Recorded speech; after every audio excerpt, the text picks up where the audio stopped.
Concepts of Law by Imran Ashraf. Today's our topic of discussion is Section 17 of Transfer of Property Act 1882, which is about direction for accumulation. तो सबसे पहले तो ये mind में रखें कि ये जो सेक्शन 17 है वो सेक्शन 11 की एक्सेप्शन है। जो सेक्शन 11 था, restrictions repugnant to the interest created, ये जो है एक्सेप्शन है सेक्शन 17 सेक्शन 11 की। ये शॉर्ट क्वेश्चन इंपॉर्टेंट बन सकता है। जैसे डायरेक्शन एक्यूमुलेशन का क्या मतलब है, इकट्ठा करना। अगर हम सेक्शन वर्डिंग की बात करें तो वो क्या कहता है, where the term of transfer of property directs that income arises from the property shall be accumulated wholly or in part during a period longer than lifetime of the transferee and the period of 18 years. ट्रांसफेरियर जो है ना, property transfer कर रहा है किसको, transferee को। Section 17 क्या कहता है कि ट्रांसफेरियर प्रॉपर्टी ट्रांसफ़र कर रहा है ट्रांसफरी को, लेकिन ट्रांसफरी जो है ना ऐसी कोई कंडीशंस रखता है, कंडीशन और डायरेक्शंस रखता है। एक्चुअली डायरेक्शंस रखता है ऑन सम डायरेक्शंस के, जो ये ट्रांसफरी को जो है ट्रांसफीरियर पुट रखता है, कोई कुछ डायरेक्शंस या फिर कंडीशंस पुट करता है ट्रांसफरी के ऊपर रिगार्डिंग प्रॉपर्टी। जो ट्रांसफीरियर अपने बेनिफिट के लिए जो कंडीशंस या फिर डायरेक्शंस रखता है प्रॉपर्टी के ऊपर ट्रांसफरी के लिए कि जो ट्रांसफरी मेरे लिए ये प्रॉपर्टी को एक्यूमुलेट करेगा, जो इनकम होगी या प्रॉफिट होगा, तो इस जो वो डायरेक्शंस होंगी जो वो कॉन्टैक्ट करते हुए या प्रॉपर्टी ट्रांसफ़र करते हुए कॉन्टैक्ट का हिस्सा बनाएगा कि जी मैं तुम्हें ये प्रॉपर्टी ट्रांसफ़र कर रहा हूँ, लेकिन मेरी ये कुछ डायरेक्शंस हैं या फिर कंडीशंस हैं, और ट्रांसफर उस डायरेक्शंस और कंडीशंस को एक्सेप्ट करके प्रॉपर्टी लेगा। तो वो डायरेक्शंस इस केस में ट्रांसफरी ये जो पूरा सिनेरियो होगा या सर्कमस्टांसिस होगी, तो वो सारी डायरेक्शंस क्या होंगी, वैलिड होंगी, यानी कि वैलिड हो, वो वॉइड नहीं होंगी। जैसे सेक्शन 11 में हमने कहा था कि जी ट्रांसफरी के पास कोई हक नहीं है कि वो प्रॉपर्टी ट्रांसफ़र होने के बाद ट्रांसफरी के ऊपर कोई भी ऐसी कंडीशन रखे जो ट्रांसफरी को अपना राइट प्रॉपर्टी पर यूज़ करने से मना करे। ये सेक्शन 11 ने कहा था। लेकिन सेक्शन 17 क्या कहता है कि ट्रांसफरी ने प्रॉपर्टी ट्रांसफ़र करते हुए कुछ डायरेक्शंस रखी हैं ट्रांसफरी के लिए। वो डायरेक्शंस क्या हैं, वैलिड हो सकती हैं for a certain time limit. Transferee ने क्या किया, प्रॉपर्टी ट्रांसफ़र की है ट्रांसफरी को, ट्रांसफीरियर ने प्रॉपर्टी दे दी ट्रांसफरी को, और डायरेक्शन क्या रखी है, कुछ डायरेक्शंस रखी हैं, ठीक है। ऑन डायरेक्शंस पे जो है ना प्रॉपर्टी उसने क्या की है, ट्रांसफ़र की है इसको। वो जो डायरेक्शंस है, जैसे कि डायरेक्शन है कि जी इस प्रॉपर्टी से कोई इनकम या फिर कोई प्रॉफिट आएगा, तो तुम जो है पार्टिकुलर पीरियड, उसने आगे कंडीशंस बता दी हैं कि किस किस टाइम के लिए। मैं आपको फर्दर बताती हूँ कि जी इस प्रॉपर्टी में से एक डायरेक्शन क्या है, जी इस प्रॉपर्टी में से कोई इनकम आएगी या प्रॉफिट आएगा, वो तुम मेरे लिए एक्यूमुलेट करके रखोगे, एक्यूमुलेट करोगे, ठीक है, यानी इकट्ठा करोगे यानी मुझे दोगे, ठीक है। ट्रांसफरी ने क्या कंडीशन रखी है प्रॉपर्टी ट्रांसफ़र करते हुए, ट्रांसफीरियर ने कहा है कि जी मेरी डायरेक्शन ये है कि जो मैं प्रॉपर्टी तुम्हें ट्रांसफ़र कर रहा हूँ उसमें से जो कोई इनकम और प्रॉफिट आएगा फॉर टाइम बीइंग, वो टाइम मैं आपको स्पेसिफिक बताती हूँ, टाइम बीइंग जो है तुम वो प्रॉफिट और इनकम मेरे लिए एक्यूमुलेट करोगे, यानी मुझे दोगे या जमा करोगे मेरे लिए, फिर मुझे देते रहोगे, ठीक है। ट्रांसफरी ने जी ये सारी डायरेक्शंस को देख के फिर जो है ना ये कॉन्ट्रैक्ट एक्सेप्ट किया, ये डायरेक्शंस क्या है, ये वैलिड है, ठीक है। एक्यूमुलेशन ऐसी डायरेक्शंस जो है ट्रांसफरी रख सकता है अकॉर्डिंग टू सेक्शन 17। अब वो डायरेक्शंस क्या हैं, वो क्या कहता है, when the terms of transfer of property directs that, जब ट्रांसफ़र ऑफ प्रॉपर्टी की जो कुछ डायरेक्शंस हैं या टर्म्स रखी गई थी, वो क्या कहते हैं, जो income arising from the property shall be accumulated Holi, या तो उसका पूरा, उस इनकम का पूरा हिस्सा या फिर उसका कुछ हिस्सा during a period longer than, आगे दो कंडीशंस बता दी गई हैं कि किस टाइम, कितने टाइम तक जो है इनकम उसमें से जो आती रहेगी वो ट्रांसफरी कह रहा है कि मैं अपने पास रखूँगा, ठीक है। फर्स्ट कंडीशन क्या है, द लाइफ टाइम और the life of the transferee. Maximum क्या है कि ट्रांसफरी ये कंडीशन डायरेक्शन रख सकता है कि जी इस प्रॉपर्टी में से जो मैं तुम्हें ट्रांसफ़र कर रहा हूँ, ट्रांसफरी को कह सकता है कि जो मैं प्रॉपर्टी तुम्हें ट्रांसफ़र कर रहा हूँ उस इनकम को किससे, जो उस प्रॉपर्टी में से इनकम या प्रॉफिट आता रहेगा वो मुझे लाइफ टाइम, जब तक मेरी ज़िंदगी है तब तक तुम मुझे देते रहोगे, यानी कि तो मेरे लिए एक्यूमुलेट करते रहोगे तब भी ठीक है, क्योंकि मैक्सिमम ये टाइम लिमिट है लाइफ टाइम ऑफ ट्रांसफर, जो ट्रांसफ़र करा है प्रॉपर्टी को। और दूसरी क्या है, a period of 18 years from the date of transfer, ठीक है। वो अपने कह सकता है कि जी जिस दिन कॉन्ट्रैक्ट हुआ, ट्रांसफ़र ऑफ हुआ है प्रॉपर्टी को, उसके 18 साल तक तुम जिस इनकम को, ये जो इनकम है मैंने तुम्हें कहा है जो प्रॉपर्टी ट्रांसफ़र की है उसमें से इनकम जो प्रॉफिट आता रहेगा वो तुम 18 साल तक मुझे देते रहोगे। ये दो जो कंडीशन हैं, लाइफ टाइम और 18 ही है, मैक्सिमम क्या है 18 ईयर्स, ठीक है, from the date of transfer. ये तो वैलिड है, ठीक है। ये डायरेक्शंस क्या हैं, वैलिड है, ये डायरेक्शंस वैलिड है। अगर इस टाइम लिमिट जो उसने बताया है तो लाइफ टाइम ऑफ ट्रांसफर और 18 years from the date of transfer से ज़्यादा इस पीरियड को बढ़ाया जाए, मतलब ऐसी कोई कंडीशन रखी जाए कि जिसमें ये दो कंडीशन से ज़्यादा टाइम बताया गया हो, यानी कि इससे ज़्यादा और इससे दोनों कंडीशन से ज़्यादा टाइम बताया गया हो, तो फिर वो डायरेक्शन फॉर एक्यूमुलेशन वॉइड हो जाएंगी। जैसे ये नोट किया था, direction for accumulation for higher than those periods means life time of the transfer year और द पीरियड ऑफ 18 ईयर्स। अगर इससे ज़्यादा की मुद्दत को बढ़ाएंगे तो वो क्या होगी जी, वो डायरेक्शंस क्या हो जाएंगी, वाइड होंगी। अदरवाइज ये जो डायरेक्शंस है वो वैलिड है, ट्रांसफरी के पास राइट है, ट्रांसफरी रख सकता है, ट्रांसफीरियर रख सकता है ट्रांसफरी से ऐसी दो कंडीशंस, ठीक है। अगर हम एग्जांपल को देखें तो ए ट्रांसफर्स प्रॉपर्टी टू बी, ए ने प्रॉपर्टी को, ए ने जो है बी को प्रॉपर्टी ट्रांसफ़र की है और कहा है कि जी इस प्रॉपर्टी में से, फॉर एग्जांपल ए ने प्रॉपर्टी ट्रांसफ़र की है, लेट्स सपोज हाउस ट्रांसफ़र की है, हाउस ट्रांसफ़र की है, किसको किया है, बी को किया है। और क्या डायरेक्शन क्या रखी है कि जी इसके में से जो रेंट होगा, ए ने क्या डायरेक्शन क्या रखी है, ए ने डायरेक्शन रखी है कि जी इसमें इस प्रॉपर्टी में से जो रेंट होगा वो तुम मुझे देते रहोगे, shall be collected and saved for a period of 14 years then to my son, कि तुम जो है ना ये रेंट इस प्रॉपर्टी से जो आता रहेगा वो 40 साल तक मुझे दोगे, यानी कि ये कहता है कि 40 साल तक तुम वो मुझे देते रहोगे और मेरे बाद किसको दोगे जी, मेरे ग्रैंडसन को देते रहोगे, ग्रैंडसन को देते रहोगे, ठीक है। अब ये जो दो डायरेक्शंस हम उसने बताया, ये नहीं डायरेक्शन रखी है कौन कि जी मैं तुम्हें जो प्रॉपर्टी ट्रांसफ़र कर रही हूँ, लेट्स सपोज घर ट्रांसफ़र कर रहा हूँ, उस घर का जो में से जो रेंट आता रहेगा 40 साल तक तुम मुझे देते रहोगे और मेरे बाद जी तुम मेरे पोते को देते रहोगे। ये जो डायरेक्शंस हैं ये वॉइड है। कैसे वॉइड है, क्योंकि हमने पहले भी कहा है कि या तो लाइफ टाइम के लिए वो कह सकता है, अपनी लाइफ टाइम के लिए कह सकता है, दूसरा क्या कहता है, पीरियड बताया गया 18 ईयर्स का, जैसे हमने पहले कहा है कि जी अगर यही इसी एग्जांपल में ए डायरेक्शन क्या रखता कि जो ये जो रेंट है तुम मुझे 18 साल मेरी ज़िंदगी या लाइफ टाइम तक मुझे देते रहोगे,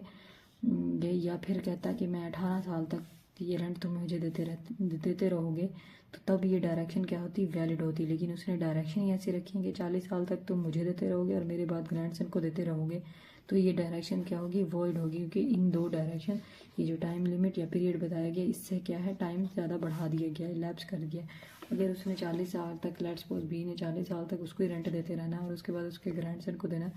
तो बी को क्या फ़ायदा मिला प्रॉपर्टी खरीदने का, सिंपल लॉजिक मीन्स ये कहता है। अगर हम क्लॉज सेकंड ऑफ सेक्शन 17 देखें तो क्लॉज सेकंड जो है वो क्लॉज फर्स्ट को लिमिटेशन लगा रही है, सब क्लॉज फर्स्ट पे लिमिटेशन लगाती है, ठीक है। क्लॉज सेकंड क्या कहती है, this section shall not affect any direction for accumulation for the purpose of, ये सेक्शन क्लॉज 2 क्या कहती है सेक्शन 17 की कि जो कुछ ऐसे मैटर्स हैं जिस पे time limit does not affect in some matters, उसने आगे ना एक्सेप्शन दे दिए, यानी कि कुछ ऐसे मैटर्स होंगे जैसे जो हमने पहले दो कंडीशंस बताई हैं कि जी लाइफ टाइम और 18 साल, जो उसने बताया कि ये कुछ ऐसे मैटर होंगे जिसमें ये दोनों कंडीशंस यानी कि लाइफ टाइम और जो 18 साल की मुद्दत बताएगी ये मिनिमम, ये दोनों कंडीशंस क्या होंगी, डायरेक्शंस क्या होंगी, नहीं लगेंगी, ठीक है। इन फॉलोइंग 3 मैटर्स में ये जो डायरेक्शंस है वो नहीं अप्लाई होंगी, ठीक है।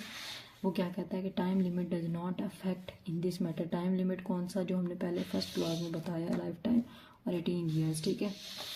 वो जो है ये time limit does not affect in this matter, in 3 matters के में या केसेस में ये टाइम लिमिट नहीं मैटर करता, ठीक है। पहला क्या है कि अगर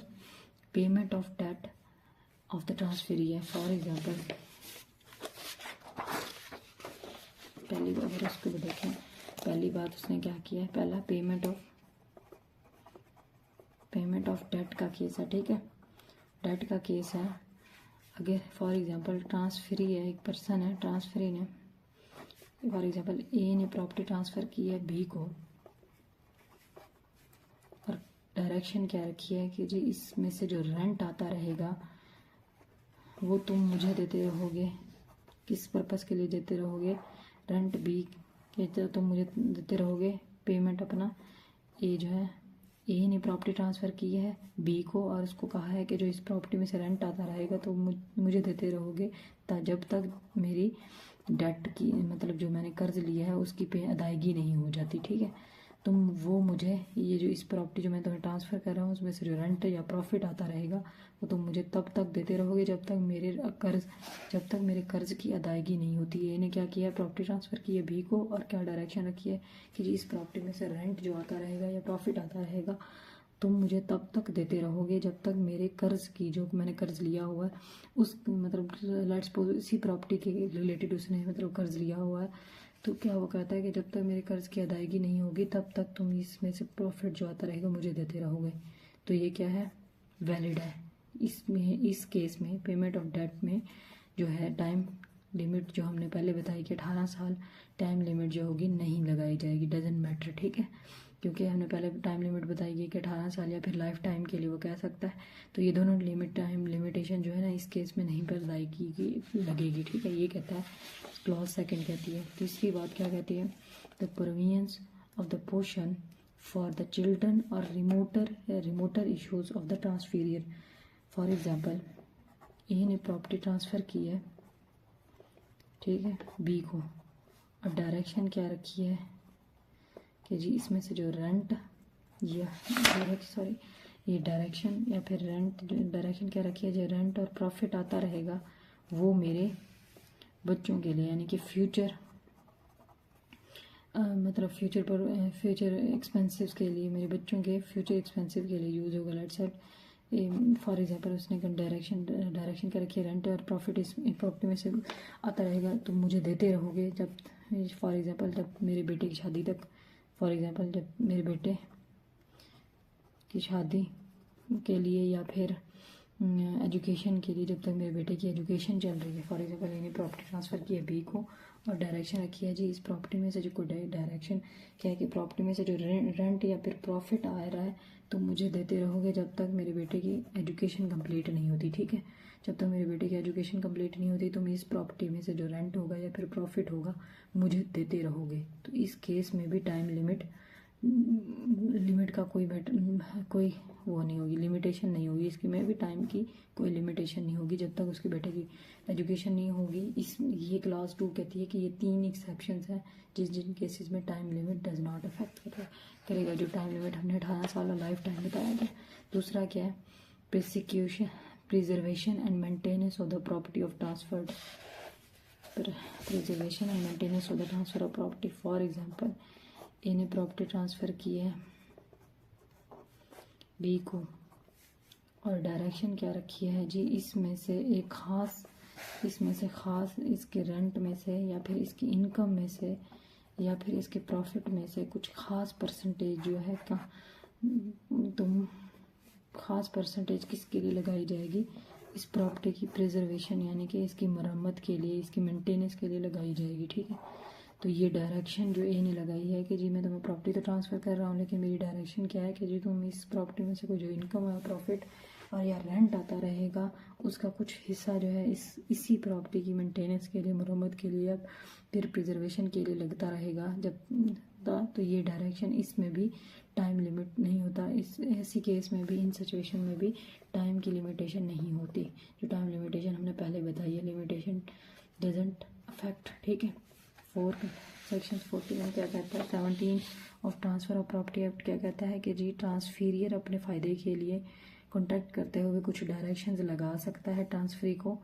कि जी डायरेक्शंस वो क्या हो सकती हैं कि वो क्या ये कह सकता है कि जी जो इस प्रॉपर्टी जो मैं तुम्हें ट्रांसफ़र कर रहा हूँ उसमें से इनकम या फिर जो प्रॉपर्टी आती रहेगी कुछ अरसे के लिए या फिर टाइम लिमिट के लिए तुम मुझे देते रहोगे। जैसे लाइफ टाइम, मेरी लाइफ टाइम के लिए 2 कंडीशन थी या फिर 18 साल, मिनिमम 18 साल from the date of transfer से वो तक तुम मुझे देते रहोगे, ठीक है। ये डायरेक्शंस फॉर एक्यूमुलेशन ट्रांसफीरियर के ऊपर लगा सकता है, ये वैलिड है, ठीक है। अगर ये जो लाइफ टाइम ऑफ ट्रांसफीरियर और 18 साल की एज टाइम लिमिट से बढ़ जाएंगी डायरेक्शंस, तो वो क्या हो जाएंगी, वॉइड हो जाएंगी। अगर हम सेकंड क्लास की बात करें तो सेकंड क्लास क्या कहती है कि अगर ट्रांसफीरियर ने प्रॉपर्टी ट्रांसफ़र की है ट्रांसफीरियर को और डायरेक्शंस और लिमिटेशन में ये तीन एक्सेप्शंस हैं, तो इस केस में कोई भी टाइम लिमिट नहीं होगी, ठीक है। जैसे किसी बंदे ने प्रॉपर्टी ट्रांसफ़र की है, फॉर एग्जांपल ए ने प्रॉपर्टी ट्रांसफ़र कर दी है, किसको की है प्रॉपर्टी, बी को। डायरेक्शन क्या है कि जी इस प्रॉपर्टी में से जो इनकम आती रहेगी, इस प्रॉपर्टी में से इनकम, डायरेक्शन क्या है जी, इनकम इसमें से जो आती रहेगी या फिर रेंट या प्रॉफिट कह लें, आता रहेगा, वो मुझे देते रहोगे। जब पहले किससे एक्सेप्शन क्या है, तब तक देते रहोगे जब तक मेरी कर्ज की अदायगी नहीं हो जाती, तो भी ठीक है, ठीक है। दूसरी एक्सेप्शन क्या है कि जी तुम इसमें से जो मैं प्रॉपर्टी तुम्हें ट्रांसफ़र कर रहा हूँ उसमें से उसकी इनकम और प्रॉफिट में से तब तक मुझे देते रहोगे जब तक मेरे बच्चे की ग्रेजुएशन नहीं हो जाती, यानी कि पोर्शन फॉर चिल्ड्रन और रिमोटर इश्यूज, रिमोटर कहते हैं ग्रैंड सन, ठीक है। सेविंग इनकम फॉर मैरिज या फिर एजुकेशन के लिए जब तुम मुझे इस तक था, सिचुएशन क्या है कि जी तुम मुझे इस प्रॉपर्टी में से जो इनकम आती रहेगी कब तक देते रहोगे, जब तक मेरी बेटी की एजुकेशन कंप्लीट नहीं होती, तब भी ये वैलिड है डायरेक्शन, इसमें भी टाइम लिमिट नहीं होगी, ठीक है। या फिर वो प्रॉपर्टी बी को ट्रांसफ़र करता है और क्या कहता है कि जिस प्रॉपर्टी में से इस प्रॉपर्टी की इनकम और जो है प्रॉफिट हो गया, उसमें से कुछ खास पोर्शन जो है किस चीज़ में लगाया जाएगा, इस प्रॉपर्टी की मेंटेनेंस या फिर मरम्मत वगैरह में लगाया जाएगा, तो ये इस केस में भी time limit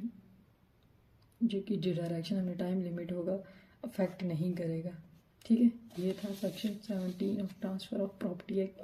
1882। Thanks for watching my video.